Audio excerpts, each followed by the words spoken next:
Evet arkadaşlar, muscle up atamıyorum diyenlere tek satın almanız gereken ya bundan ya sarı olandan, değil mi hocam? Aynen öyle. Evet, hocam bu bandı nasıl kullanacağımızı gösterir misin? Hemen. Şimdi böyle koyduktan sonra ne yapıyoruz? Böyle.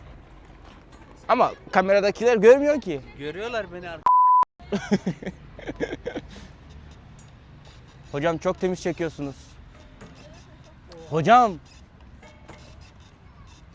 Hocam ben de yapmak istiyorum. Gel. Ama yapamam. Yaparsın. Hadi aslanım. Aslan parçası hadi. Evet. O köpek mi oluyor?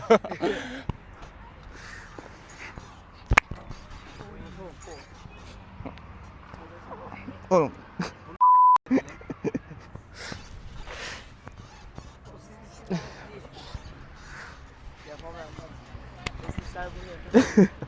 İyi, çabuk çabuk.